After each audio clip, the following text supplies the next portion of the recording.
had a great conversation with my Uber driver on the way into the office today. He just finished up his undergraduate in finance and is getting his MBA online. He was just helping his brother start up an online business. He asked me a lot of questions about marketing and sales and stuff online. One thing is for sure, things are changing unbelievably quickly, and you can do one of three things. You can complain about it and be romantic about the way things used to be and wish for the olden days, or you can sit there and be indifferent and do nothing and just cling to what you've always done, or you can adapt with how things are changing, which is, it's going to keep happening. I think it's funny when people talk about how fast things have changed, and I truly believe that we're just at the bottom of an upward trend of digital content and online business and that sort of thing. So if you want to be part of that change, you must take action. You have to be doing something. You have to be building something, publishing something, doing something if you want to ride that wave and be part of that huge shift in civilization and human history. It's not super often, but every once in a while I have a day where I put in a couple of good focused hours in the morning, and then after that I just really struggle to be motivated and focused. Both yesterday and today are kind of like that, and I don't know, there's just kind of sometimes ups and downs. Usually I'm super high energy, super high focus, and just nose to the grindstone all day. Last 2 days, I don't know what it is. My energy has just been lower in the afternoon.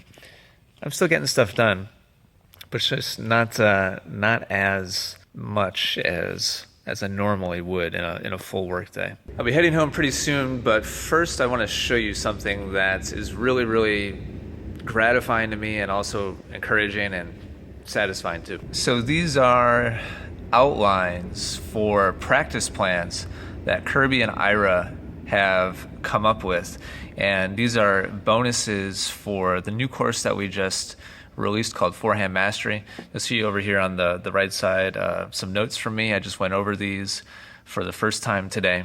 So for the first time ever, I have delegated an instructional task to Kirby and Ira to just create something from scratch. I was very clear about what I was looking for, but really left it up to them to fill in all the blanks and have this section of coaching really be in alignment with what my standards are instructionally, and also follow the methodology and the kind of system that I follow instructionally. Now, this has been a long time coming for me. When I first quit my job and I began Essential Tennis, I remember specifically telling people I will never, ever hire anybody. I never want to work with anybody again. I was perfectly happy just being alone, working by myself, doing what I wanted to do every day, not having to interact with anybody else.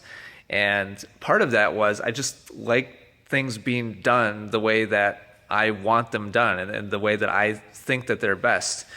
And it's just the way it is. And I feel like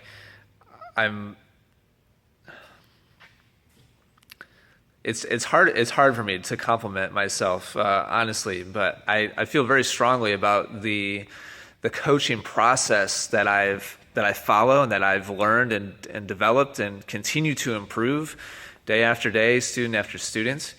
And part of my hesitation to bring on anybody else to work with was this idea that there's kind of two conflicting things. On one hand, I have zero interest in micromanaging anybody. If you want to work for me, you need to be self-motivated, self-driven, and you need to be able to stay on task and just get stuff done.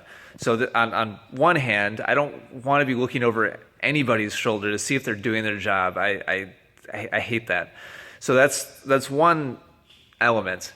The other element is a strong desire to instructionally have things be done a certain way. So those two things are kind of at odds with each other when it comes to the subject of working with other teachers. I want there to be a standard of quality and standard of process and the system that we follow instructionally. But on the other hand, I don't want to force my methods on anybody. I don't want to force anybody to have to change the way they teach or the way they explain things.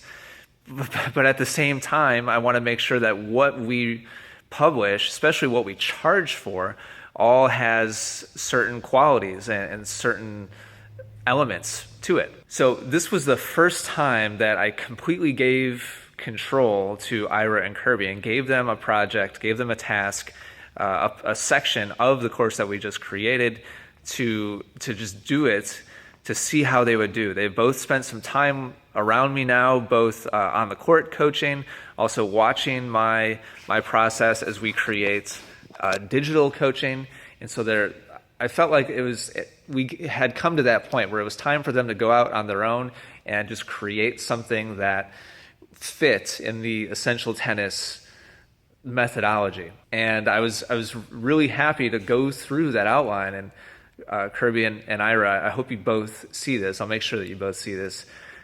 Really, really happy and proud of both of you for the work that you did there.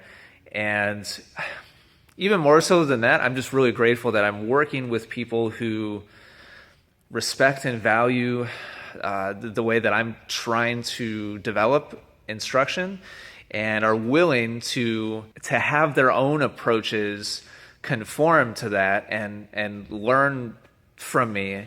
I'm really grateful that you both are open to that process. It's not something as both of you know, not something I want to force on either of you. I'm really grateful that you're both open to following through that same process and creating similar instruction that follows a similar process. At the end of the day, we cannot continue to grow. We cannot continue to reach more people unless I don't do everything. And that was the realization that I came to several years ago when I first getting help from contractors and then hiring James to start doing the video. I came to the realization that I had reached the pinnacle of what I could do alone while doing everything, while wearing all of the hats. And so that's when I finally started opening up more to the idea of bringing other people on.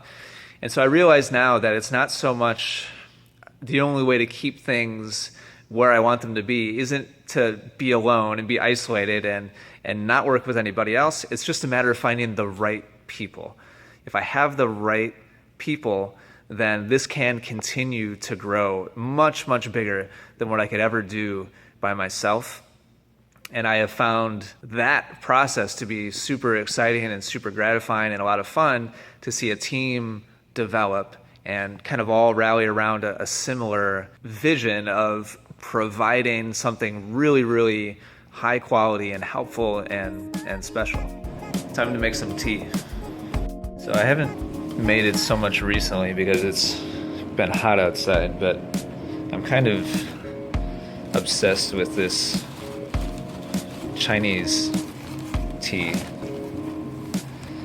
It's called pu'er. It's a fermented black tea. Very, very, very full body. Almost kind of it doesn't taste like coffee, but it's got flavor complexity like a good cup of coffee. Would you say that's fair? Yeah. I mean, it's totally different flavor profiles, but it's got that same kind of body to it, like a good cup of coffee. Yeah. It's earthy. Yeah. All right. So we've got our hot water. We've got our tea right here in the teapot.